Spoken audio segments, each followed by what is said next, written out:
آج ان نصیحتوں کا ذکر کرنے لگا ہوں کہ جو خود رسول اللہ صلی اللہ علیہ وسلم کو حضرت جبرائیل علیہ السلام نے کی۔ سامعین کرام، مستدرک علی الصحیحین، اس کے اندر صحیح سند کے ساتھ حدیث موجود ہے۔ حضرت سہل بن سعد رضی اللہ تعالیٰ عنہ بیان کرتے ہیں کہ حضرت جبرائیل علیہ السلام امام کائنات صلی اللہ علیہ وسلم کے پاس تشریف لائے اور کہا کہ اے محمد صلی اللہ علیہ وسلم، جی لو جو جینا ہے، زندگی بسر کر لو جو آپ نے کرنی ہے، یقیناً آپ فوت ہونے والے ہیں۔ جس سے چاہیں محبت کر لیں، یقیناً آپ اس سے جدا ہونے والے ہیں، اور جو عمل کریں یقیناً اللہ تبارک و تعالیٰ آپ کو اس کا بدلہ بھی ضرور دیں گے۔ اس حدیث مبارکہ میں سید الملائکہ حضرت جبرائیل علیہ السلام نے سید الانبیاء جناب محمد رسول اللہ صلی اللہ علیہ وسلم کو 3 نصیحتیں کی ہیں۔ تو پہلی نصیحت کیا ہے کہ دنیا کی زندگی یہ فانی ہے، چاہے کوئی بھی ہو، کتنا ہی بڑا طاقتور کیوں نہ ہو، کتنے بڑے عہدے پر کیوں نہ ہو، کتنے بڑے مقام پر کیوں نہ ہو، کتنا ہی صحت مند کیوں نہ ہو، کتنا بڑا پہلوان کیوں نہ ہو، موت ہر ایک کو آ کے رہنی ہے، چاہے وہ گناہ گار ہے یا اللہ کا ولی ہے یا اللہ کا نبی ہے۔ کل من علیہا فان ویبقی وجہ ربک ذو الجلال والاکرام۔ اس دنیا کی زندگی میں اگر بقا ہے، ہمیشگی ہے، تو صرف اور صرف اللہ رب العزت کو ہے۔ اللہ کے علاوہ جو بھی ہے اس کائنات کے اندر، انسان، جن، چرند، پرند، حیوانات، جو کچھ بھی ہے، سب نے فنا ہو جانا ہے۔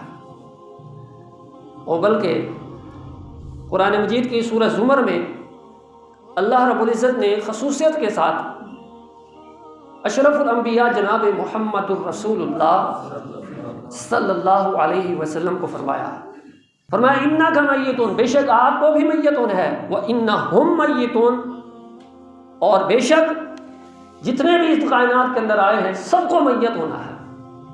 سامعین کرام، جو لوگ اس دنیا کے اندر دل لگا کے بیٹھے ہیں، سمجھتے ہیں اے جہاں میٹھا اگلا کیا ڈٹھا،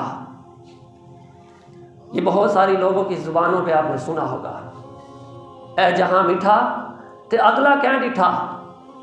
اس دنیا کی زندگی کو میٹھی سمجھتے ہیں، خوبصورت سمجھتے ہیں، موت کو ناپسند کرتے ہیں، اور چاہتے ہیں کہ ہمیں ہزاروں سال لمبی زندگی مل جائے۔ لمبی زندگی کی تمنائیں، لمبی زندگی کی امیدیں لگانے والے اللہ تبارک و تعالیٰ اس وصیت کے ذریعے، اس نصیحت کے ذریعے جو حضرت جبرائیل علیہ السلام نبی صلی اللہ علیہ وسلم کو کر رہے ہیں کہ آپ کو بھی فوت ہونا ہے۔ جب یہ خطاب، یہ نصیحت امام کائنات صلی اللہ علیہ وسلم کو ہے، تو کون سی شخصیت ایسی ہے جو اس کائنات میں ہمیشہ رہ سکتی ہے؟ اگر ہمیشگی ہوتی اللہ کے بعد کسی کو تو وہ امام کائنات صلی اللہ علیہ وسلم ہوتے، لیکن اگر ہمارے پیارے نبی صلی اللہ علیہ وسلم کو بھی ہمیشگی نہیں ملی تو میں اور آپ کیسے بے فکر ہیں؟ کیسے ہم نے سوچ لیا ابھی تو جوانی ہے، ابھی تو صحت ہے، ابھی تو بڑھاپا آنا ہے، دیکھی جائے گی، اے جہاں میٹھا اگلا کیا میٹھا۔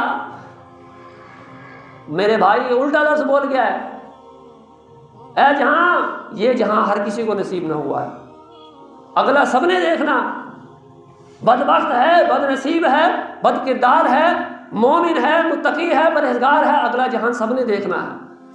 وَإِنَّهُمْ مَیِّتُونَ، اللہ تعالیٰ نے ایسے لوگوں کو جو موت کو ناپسند کرتے ہیں، اس سے بھاگتے پھرتے ہیں، ان کے لیے اس میں نصیحت ہے۔ اور قرآن کے دوسرے مقام پر اللہ فرماتے ہیں أَيْنَمَا تَكُونُوا يُدْرِككُمُ الْمَوْتُ وَلَوْ كُنْتُمْ فِي بُرُوجٍ مُشَيَّدَةٍ، تم جہاں بھی چلے جاؤ، جتنے مرضی مضبوط قلعے بنا لو، موت کو روکنے کے لیے خواہ تم مضبوط قلعوں کے اندر داخل ہو جاؤ، یہ قلعہ بڑا مضبوط ہے، یہ دیواریں بڑی مضبوط ہیں، یہاں پر چوکیداری، یہاں پر سیکورٹی بڑی الرٹ ہے، ہائی سیکورٹی ہے، میرا کوئی کچھ نہیں کر سکتا، غلط گمانی، غلط سوچ۔ جب موت آتی ہے تو نہ ایک لمحہ آگے ہوتا ہے، نہ ایک لمحہ پیچھے ہوتا ہے۔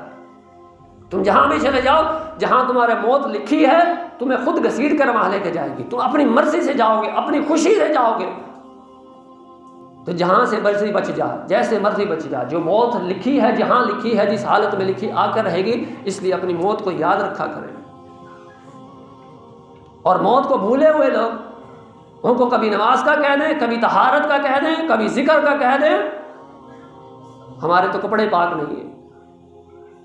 ایک ایسا مسلمان ہے جس کے کپڑے نہ فجر میں پاک ہوتے ہیں، نہ ظہر میں پاک ہوتے ہیں، نہ عصر میں پاک ہوتے ہیں، نہ مغرب میں پاک ہوتے ہیں، نہ عشاء میں پاک ہوتے ہیں۔ ایک ایسا مسلمان ہے جو ہر حالت میں ناپاک رہتا ہے۔ یہ پارٹی میں جائے، یہ دعوت میں جائے، خوشبوؤں کا اہتمام کرتا ہے، نہاتا ہے، دھوتا ہے، پاک صاف ہوتا ہے۔ آج میری میٹنگ پہ جانا ہے، آج میری باس سے میٹنگ ہے، آج میری دعوت پہ جانا ہے، آج میرا فلاں فنکشن ہے۔ اللہ کے دربار کی بات آئے تو موت اتنی بھول گئی کہ میرے کپڑے ہی ناپاک ہیں۔ اس سے بدتر کوئی تجھے بہانہ نماز چھوڑنے کا نہیں ملا تھا، تو نے اپنے آپ کو ناپاک ثابت کر دیا۔ مسلمان کیسے کھلواتا ہے تو اپنے آپ کو؟ اللہ تعالیٰ سمجھنے کی توفیق عطا فرمائے۔ فرمایا قل ان الموت الذی تفرون منہ فانہ ملاقیکم، اے نبی صلی اللہ علیہ وسلم فرما دیجئے ان الموت الذی تفرون، وہ موت جس سے تم ڈرتے ہو، بھاگتے ہو، دوڑتے ہو کہ ہائے ہائے ہائے ہائے موت نہ آ جائے، اللہ کے راستے میں اگر نکل پڑے تو موت آ جائے گی، کسی کی گولی لگ جائے گی، مر جائیں گے، شہید ہو جائیں گے، اب بچوں کا کیا بنے گا؟ ڈرتا ہے موت سے۔ تو کیا سمجھتا ہے اگر اللہ کے لیے اپنی جان کے نذرانے پیش نہیں کرے گا، اللہ کے لیے اپنی توانائیوں کو صرف نہیں کرے گا، تو ہمیشہ صحت مند رہے گا، ہمیشہ زندہ رہے گا؟ زندہ رہے گا؟ موت تو تجھے آنی آنی ہے۔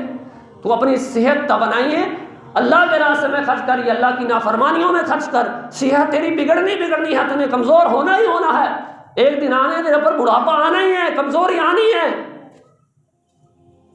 اور موت بھی تجھے آ کے ہی رہنی ہے، چاہے اللہ کی فرما برداری میں گزار یا نافرمانی میں گزار۔ وَلَتَجِدَنَّهُمْ أَحْرَصَ النَّاسِ عَلَىٰ حَيَاةٍ وَمِنَ الَّذِينَ أَشْرَكُوا يَوَدُّ أَحَدُهُمْ لَوْ يُعَمَّرُ الْحَسَنَاتِ۔ تو کیا سمجھتا ہے تجھے ہزاروں سال کی زندگی دے دی جائے تو نیک ہے، پارسا ہے، تو بڑا خوش نصیب ہے؟ اللہ تعالیٰ کیا فرماتے ہیں؟ وَلَتَجِدَنَّهُمْ أَحْرَصَ النَّاسِ عَلَىٰ حَيَاةٍ وَمِنَ الَّذِينَ أَشْرَكُوا يَوَدُّ أَحَدُهُمْ لَوْ يُعَمَّرُ أَلْفَ سَنَةٍ۔ فرمایا کہ ان کا یہ چاہتا ہے کاش کہ ہمیں 1000 سال کی زندگی دے دی جائے، ہمیں ایک لمبی زندگی دے دی جائے، 1000 سال ہم زندہ رہ لیں، یہ چاہتے ہیں۔ لیکن اللہ فرماتے ہیں وَمَا هُوَ بِمُزَحْزِحِهِ مِنَ الْعَذَابِ أَن يُعَمَّرَ، تمہاری یہ 1000 سالہ زندگی تمہیں اللہ کے عذاب سے نہیں بچا سکتی۔ ہزاروں سال زندہ رہ کے تم کیا سمجھتے ہو کہ ہم اللہ کے عذاب سے بچ جائیں گے؟ خوش نصیب تو وہ ہیں کہ جن کو چاہے زندگی تھوڑی ہی ملی لیکن وہ اللہ کی فرما برداری میں گزر گئے۔ اللہ تعالیٰ ہمیں اپنی فرما برداری والی زندگی گزارنے کی توفیق نصیب فرمائے۔ فرمایا یہ وصیت حضرت جبرائیل علیہ السلام نے نبی کائنات صلی اللہ علیہ وسلم کو کی۔ حضرت موسیٰ علیہ السلام کا واقعہ میں اختصار کے ساتھ پیش کر دیتا ہوں۔ موسیٰ علیہ السلام کو جب فرشتہ ان کی روح قبض کرنے آیا، انہوں نے پہچانا نہیں، تھپڑ رسید کر دیا۔ فرشتہ اللہ کے پاس، اللہ کیسے بندے کی موت لینے بھیجا ہے؟ وہ موت چاہتا ہی نہیں۔ اللہ تعالیٰ نے فرمایا جاؤ واپس میری طرح پیغام دو۔ کتنے سال زندہ رہنا ہے؟ ایک بیل کی کھال پہ ہاتھ رکھو، اس تمہارے ہاتھ میں جتنے بال آ جائیں اتنے 1000 سال تمہیں زندگی مل جائے گی۔ کہا اس کے بعد کیا ہوگا؟ کہا پھر موت ہے۔ موسیٰ علیہ السلام نے فرمایا کہ اس اتنے عرصے بعد بھی مرنا ہی ہے تو آج ہی کیوں نہیں؟ ہم نے نہیں کبھی سوچا۔ ہم کہتے ہیں جتنا مل رہا ہے غنیمت، جتنی نافرمانی کے دن مل رہے ہیں غنیمت۔ حضرات موت کو ہمیشہ یاد رکھیے۔ اس نصیحت کے اندر ہمیں یہی سمجھنے کے لیے کہا جا رہا ہے کہ موت ہر ایک کو آنی ہے، کسی لمحے آ سکتی ہے۔ کہ آپ کو اس بات کو بتانے کی ضرورت ہے کہ آپ کے رشتہ داروں میں، دوست و احباب میں کتنے لوگ ہیں؟ ابھی مجھے جمعہ پڑھتے ہوئے ملا تھا، ابھی فجر میں ملا تھا، مجھے ظہر میں ملا تھا، عصر میں پتہ لگتا ہے فوت ہو گیا۔ ایسی ایسی موت کی خبریں ملی ہیں کہ ہم حیران ہو جاتے ہیں۔ وہ بھائی ابھی تھوڑی دیر پہلے تو اس کی پوسٹ آئی تھی، ابھی کچھ دن پہلے تو مجھے وہاں پر ملا تھا، ایک دن پہلے میری اس سے فون پر بات ہوئی تھی، آج خبر ملی ہے کہ بیچارہ منو من مٹی کے نیچے بھی دفن ہو چکا۔ کہ یہ معاملہ ہمارے ساتھ پیش نہیں آئے گا کہ لوگ ہمارے بارے میں ایسی باتیں نہیں کریں گے کہ کل تک یہاں پر خطبہ سنتے تھے، کل یہاں پر کھڑا ہو کے خطبہ دیا کرتا تھا، ختم۔ کوئی یاد نہیں رکھے گا کہ یہاں پر کوئی خطبہ بھی دیا کرتا تھا، یہاں کوئی خطبہ سننے بھی آیا کرتا تھا، کوئی میرے قدم کے ساتھ قدم ملا کے کھڑا بھی ہوا کرتا تھا۔ یہ نفسا نفسی دنیا کی ہے، کوئی یاد نہیں رکھے گا۔ آپ 2 دن غائب ہو جائیں، 4 دن غائب ہو جائیں، آپ کی اللہ تعالیٰ محفوظ رکھے، کسی کی موت ہو جائے پاؤں سے پاؤں ملانے والوں کو بھی خبر نہیں ہوگی۔ آپ سمجھتے ہیں کہ جی میں دنیا کی زندگی میں رہ کے پتہ نہیں کیا کر لوں گا۔ دوسری نصیحت فرمایا کہ جس سے چاہو محبت کر لو، آخر اس سے جدا ہونا ہی ہونا ہے۔ دنیا میں محبتیں بڑھانی ہیں، پیار بڑھانا ہے تو نیکیوں سے بڑھاؤ، تاکہ وہ کل قیامت میں موت کے بعد ہمارے کام آ سکے کہ میری اس سے محبت، میری اس سے محبت، میرا اس کے ساتھ تعلق، میرا اس کے ساتھ تعلق۔ نبی صلی اللہ علیہ وسلم نے کیسی محبت کی، کس سے محبت کی؟ نبی صلی اللہ علیہ وسلم کی سیرت نے بتا دیا۔ ابن حبان کی حدیث نمبر 620 ہے، صحیح سند سے ثابت ہے۔ ابھی عائشہ رضی اللہ تعالیٰ عنہ فرماتی ہیں ایک رات نبی صلی اللہ علیہ وسلم نے مجھے فرمایا کہ عائشہ مجھے چھوڑ دو، آج کی رات میں اپنے رب کے سامنے سجدہ ریز ہو کے گزارنا چاہتا ہوں۔ کہتی ہیں کہ میں نے کہا اللہ کے نبی صلی اللہ علیہ وسلم میں آپ کی قربت پسند کرتی ہوں، میں چاہتی ہوں کہ میں آپ کے پاس رہوں، آپ میرے پاس رہیں۔ فرمایا عائشہ مجھے چھوڑ دو، ہم بیوی بچوں میں مگن، لیکن ہمارے پیارے نبی صلی اللہ علیہ وسلم جو اس کائنات میں سب سے زیادہ محبت اپنی بیوی عائشہ رضی اللہ تعالیٰ عنہا سے کیا کرتے تھے، فرمایا چھوڑ دو مجھے۔ بیوی کی محبت غالب نہیں آئی، اللہ کی محبت غالب آئی ہے۔ نبی صلی اللہ علیہ وسلم کے بارے میں امی عائشہ فرماتی ہیں چلے گئے، اللہ کے سامنے سجدہ ریز ہو گئے۔ اللہ کے نبی صلی اللہ علیہ وسلم نے نماز شروع کر دی اور نماز میں نبی صلی اللہ علیہ وسلم مسلسل رو رہے۔ پھر نبی صلی اللہ علیہ وسلم اتنا روئے کہ آپ صلی اللہ علیہ وسلم کی گود مبارک آپ کے آنسوؤں سے تر ہو گئی۔ فرماتی ہیں کہ پھر میرے نبی روئے، مسلسل روتے رہے، حتیٰ کہ آپ کی داڑھی مبارک بھی آپ کے آنسوؤں سے تر ہو گئی۔ پھر مسلسل روتے رہے حتیٰ کہ آپ صلی اللہ علیہ وسلم کے آنسو اللہ کے لیے اتنے بہے کہ زمین تر ہو گئے۔ لاؤ کوئی ایسا متقی، نمازی، امام، خطیب، میں سب اپنے آپ کو بھی شامل کرتا ہوں، ہم نے آج تک اللہ کے لیے کتنے آنسو بہائے ہیں۔ یہ امام کائنات صلی اللہ علیہ وسلم ہے، اتنا رو رہے۔ حضرت بلال رضی اللہ تعالیٰ تشریف لائے کہ اللہ کے نبی صلی اللہ علیہ وسلم کو روتے ہوئے دیکھا۔ امام کائنات صلی اللہ علیہ وسلم، آپ کے تو اگلے پچھلے گناہ معاف ہیں، آپ اتنا رو رہے۔ میرے مسلمان بھائیوں، جن کے اگلے پچھلے سارے گناہ معاف ہیں، معصوم عن الخطا ہیں، جنت کا دروازہ جنہوں نے کھلوانا ہے، جن کے نام کے بغیر کامیابی نہیں ہے، وہ اللہ کے سامنے اتنا رو رہے ہیں۔ میں اور آپ صبح و شام گناہوں کی دلدل میں پھنسے ہوئے، ہمیں کتنا رونا چاہیے اللہ کے سامنے۔ ہمیں تو ایک دوسرے کی غیبتیں کرنے سے، چغلیاں کرنے سے، ایک دوسرے میں نقص نکالنے سے، ڈھونڈنے سے، عیب ڈھونڈنے سے فرصت ہی نہیں ہے، بس کسی طریقے سے اس کی ایسی تیسی کر دی جائے۔ جتنے عیب ہم دوسروں کو ڈھونڈتے ہیں، اتنے ہی عیب کم از کم اپنی اولاد کے ڈھونڈ کے دور کر دیں تو آپ کو بھی سکون ہو جائے گا، آپ کی اولاد کو بھی سکون ہو جائے گا۔ اپنی اولاد کے بڑے بڑے عیب نظر نہیں آتے، اپنے بڑے بڑے عیب نظر نہیں آتے۔ جو بندہ تھوڑی سی نیکی کرنے لگ جائے بس اس کی خیر نہیں ہے، بس اس سے چھوٹی سی غلطی اس کی ڈھونڈ کے خرید کے نکالی جاتی ہے، پھر بیچارہ وہ بھی تو انسان ہی ہے، وہ کہتے ہیں چنگا میں اس پاس سے آیا ہوں، تو یہاں تو بڑی تو باتیں کرتا ہے، وہاں تو بڑی پہلی سب میں نماز پڑھتا ہے، تیرا حال یہ ہے۔ اگر کسی کی نیکی پر، کسی کی تقوی پر، کسی کی پرہیزگاری پر اس کو حوصلہ افزائی نہیں کر سکتے، یہ کندھے پہ ہاتھ نہیں رکھ سکتے، تو کم از کم زبان کو بھی تالا لگا دو۔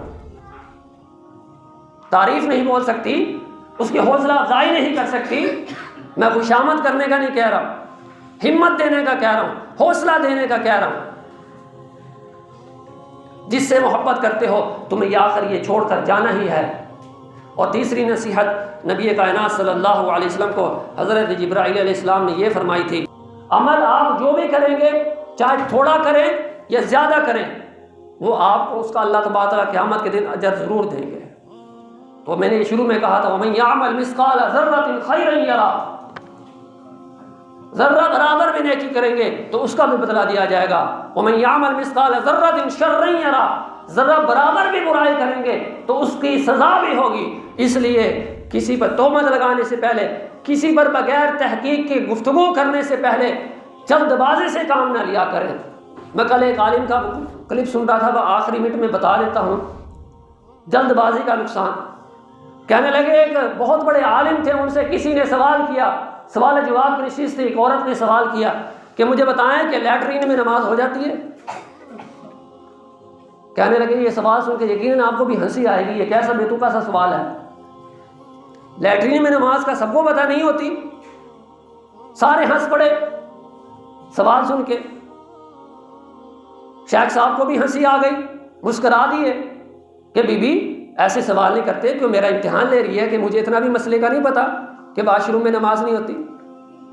کہنے لگی شیخ صاحب بڑی جلدی کر دی آپ نے، بڑی جلدی کر دی آپ نے، مجھ سے یہ پوچھا ہے کہ آخر تم نے یہ سوال کیوں کیا، وجہ کیا ہے اتنا سوال کرنے کی، اتنا چھوٹا سوال کرنے کی وجہ کیا ہے؟ ہم بھی جو ہے جلد فتویٰ لگاتے ہیں نا، اس لیے کہہ رہا ہوں، بدگمانیاں پال لیتے ہیں اس لیے کہہ رہا ہوں، اتنی جلدی۔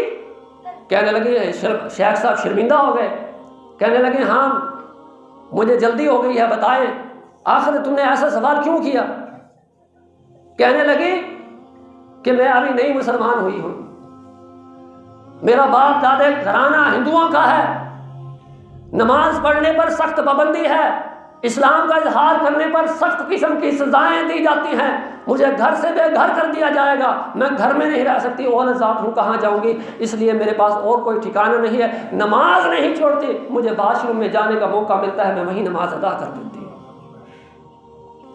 ایسے لوگ بھی جن کو مجبور کر دیا گیا، نمازیں نہیں چھوڑی، واش روم میں مجبور کیا گیا، نمازیں پڑھی، اور ہم جلد بازی میں فتویٰ لگا دیتے ہیں۔